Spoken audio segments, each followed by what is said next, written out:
hanip buhay. Pagdating naman sa mga negosyong may kinalaman sa teknolohiya, hindi rin nagpapahuli ang mga Pinoy. Tulad ng mga cellphone reloading station na talaga namang connect na connect sa kanilang mga suki. Sa panahon ngayon, isa na nga sa pangunahing pangangailangan natin ang cellphone. Kaya dapat lagi itong may load. At dito nakasilip ng pagkakataon ang iba nating mga kababayan para kumita. Ang V-Mobile, nakaisip ng paraan kung paanong sa pamamagitan lang ng isang telepono at isang SIM card, maaari nang makapagbenta ng load ng kahit anong network. Ang kaibahan nitong V-Mobile, gamit mo yung cellphone mo, makapagbebenta ka ng lahat ng klase ng prepaid, cards at saka electronic, para magkaroon ka ng negosyo. Taong 2008, nang simula ng V-Mobile ang negosyong ito. Ang sistemang gamit nila, all-in-one load service, kaya one-stop shop ang kanilang serbisyo. Kailangan mo rito, at least meron kang cellphone, meron kang maliit na puhunan, hindi mo kailangan ng malaki, although pwede rin maging malaki ang puhunan mo. Yan ay depende sa kung plano mo sa negosyo. Kung gumagamit ka ng internet, napakasimple lang gagawin mo. Punta ka sa aming www.loadextreme.ph. Tapos pag nakita mo na itong website nito, diba, yung online loading, kiklik mo, lalabas dyan yung aming dialog box. I-enter mo yung account mo, papasok mo. So, in this case, pipiliin ko na lang, papasok ko yung aking sikretong PIK. Tapos mamimili ako ng produkto.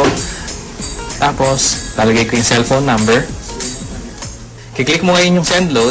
Pag okay natin, yun na. Pero paano ka nga ba kikita sa negosyong ito?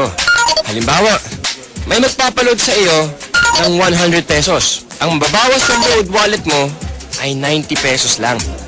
Ibig sabihin, may 10 piso kang kita sa bawat 100 na i-reload mo sa iyong customer. Kung kumikita ka ng 100 pesos kada araw sa pagre-reload, sa loob ng isang buwan, may kita kang 3,000 piso.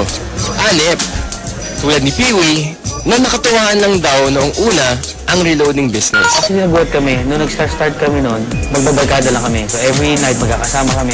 Nakakatuwa. Nung 5 lang kami nagsimula. 5 members na kami. Kapatid ko, mga barkada ko.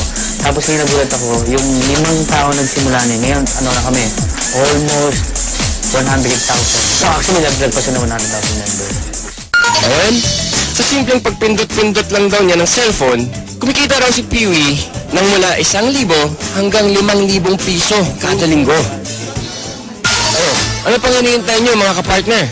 Oras na para ang hilig niyo sa paggamit ng cellphone, pakinabangan niyo rin at maging isang maliit na negosyo. I wanna be a billionaire, so freaking bad. Buy all of the things I never had. I wanna be on the cover of Forbes magazine.